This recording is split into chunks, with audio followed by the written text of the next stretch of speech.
Alright guys, so starting off right away, the press conference today was all types of messed up. I mean, this is how much the audio was messed up in this press conference today that we're going to react to. Like, this is how much I enhanced the audio. Guys, I am not stressing this enough. I can't stress enough. When I enhance the audio, usually it's like a little bit enhanced, like, you know, just enough for you to hear the reporter's questions. This is how low, and this is Coach Taylor's press conference. This is how low the audio actually was. I mean, it's to a point where if they post it on the YouTube channel, why? You can't even hear what they're saying. You're going to hear everything in this video and also the reporter's questions on the screen as always, but it's pretty dang bad. I'm not going to lie to you.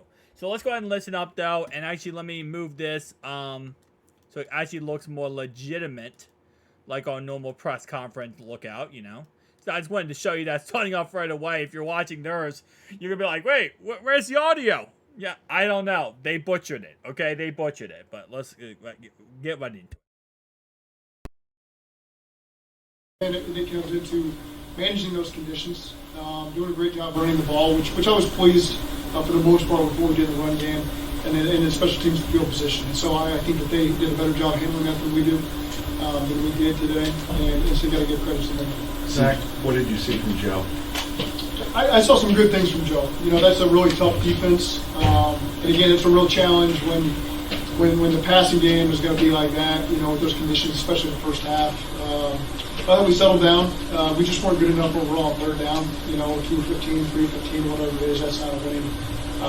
You're not able to extend your drives that way and keep your defense off the field, and that's really what it boiled down to. What I saw from Joe was, yes, he started off slow. He didn't do great. But again, it's the first week of the season. He's coming off a calf strain. He didn't play any preseason. He didn't play any training camp. It is what it is. At the end of the day, yeah, it does suck because, you know, you want to see him go out there and play great football. But this is a part of football, man. Not everyone starts off, you know, undefeated 1-0. Some people do start off 0-2 like last season for us, and then we go to the championship. How frustrating some of the miscommunication, pre-snap stuff. I know you harp on that. It seemed like there was more of that than I imagined you probably liked. Yeah, there was one time I was late getting the play call in, so we had an illegal shift because we had too many guys moving because the play clock was down. You know, so that one's on the play caller. There's another one we had a legal formation. You know, we were just hugged a little bit too tight, and that thing sometimes can go both ways. But that is what it is. They clearly communicated why that was. So those are the two that really come to mind for me there. Do you think the time Burrow missed maybe had any impact on some of the breakdowns today? Say that one time. The time Burrow missed, did it have any impact on it not clicking? I don't really think so. I think early on it was immediately a different game than we've had to play in a long, long time, you know, with the rain. So I only say that because of how it affects both quarterbacks. How much was his calf maybe an issue going into today? You'd have to ask him. I think it was actually a big issue, the calf strain. I didn't look too much into it during the game, but there were some plays where I feel like Joe could have probably extended the play. And you know Joe, okay? Joe is not a guy who just sits there and throws the dot. He does most of the time, but there are a lot of times where he'll extend the play with his legs, and he throws the ball down the field, makes the play, right? That's just how he plays. And he couldn't do that today. And that was really, really a bad thing, especially because the mucky conditions. If he could take off running or move and maneuver around the pocket, it would have helped out this game 1,000 times because he's a statue. Watch him today. He was an absolute statue. Seeing the Watson draw a run right before half. Good check, you know, or good call, however they had it. It was a good call against the look we had. We were being aggressive, which I like. So I like the call we were in, and again, their players on scholarship too. They did a nice job executing. With the weather and the way that the offense was going to that field huge, that touchdown right before halftime, where you just feel like the offense was going to click in the second half? We felt like the offense was going to click. You know, obviously you don't want to give up a touchdown there. It felt like we had two good drives to start the second half. Went down and kicked the field goal in the first one. And again, the third down is really what did us overall.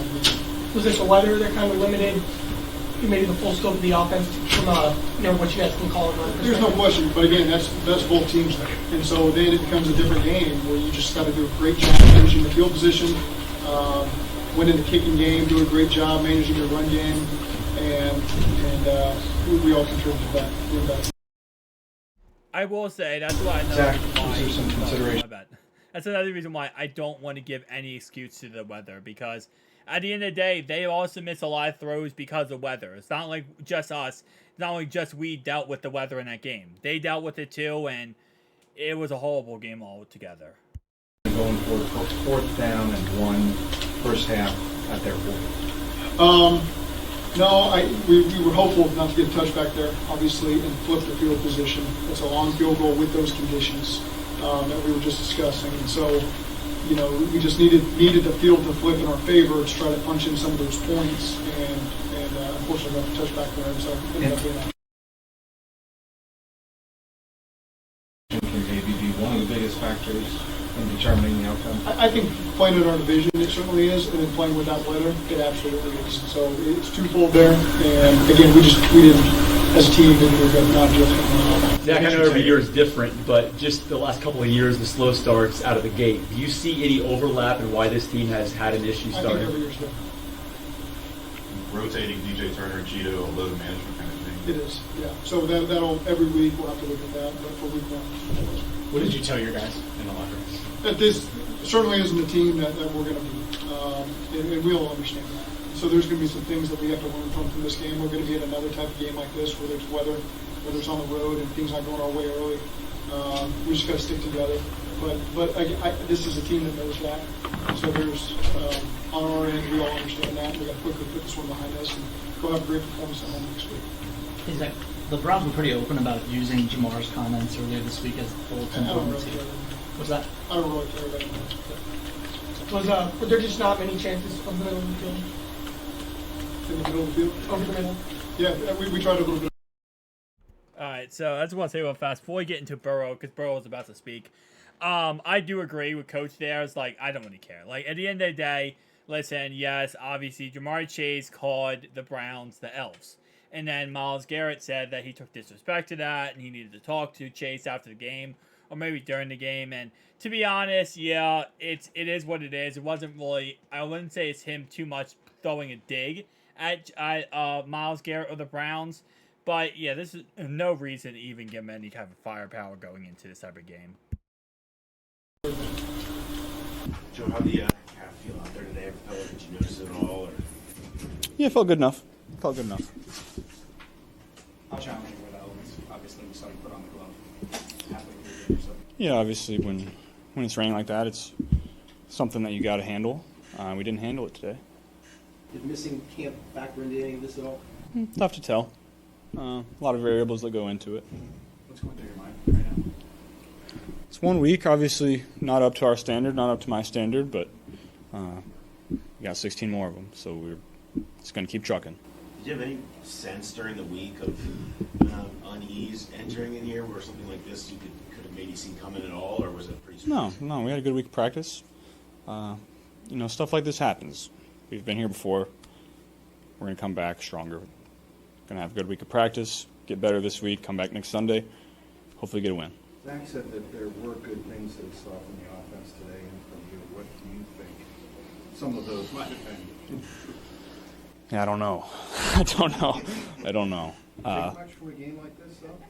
Well, we're going to come back better, so next time we're in a game like that, we're going to be more well-equipped to handle those elements and come out on top. It seemed like a couple of times there was miscommunication. I don't know your end or on the receiver's end, but what did you notice in a couple of those spots where the ball was going somewhere and the receiver wasn't there? Yeah, that happens in week 1. Obviously, those things happen when your quarterback doesn't perform in training camp. And, that was obviously something that I would have liked to have done, but there's no excuses. It's obviously not very good today, so we got to be better.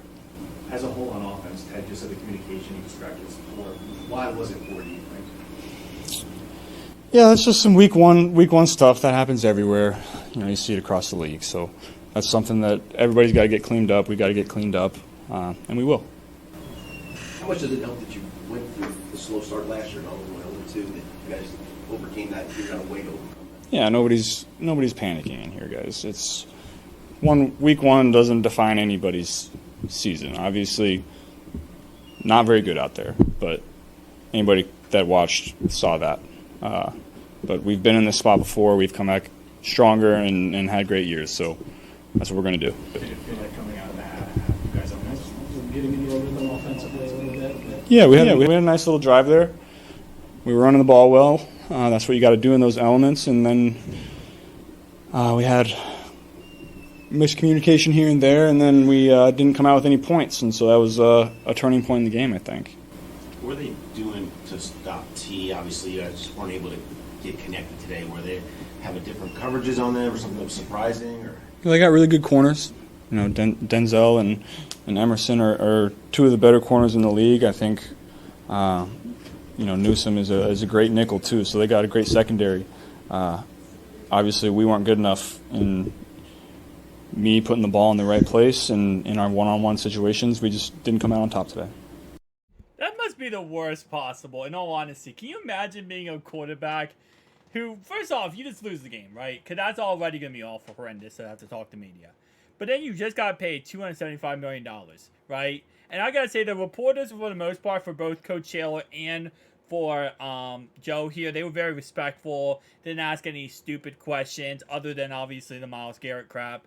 But overall-wise, I mean, man, Joe, I mean, you could tell Joe's depressed. You could tell Joe's upset. You could tell he's, really, not happy. And, of course, he isn't happy because he just lost, right?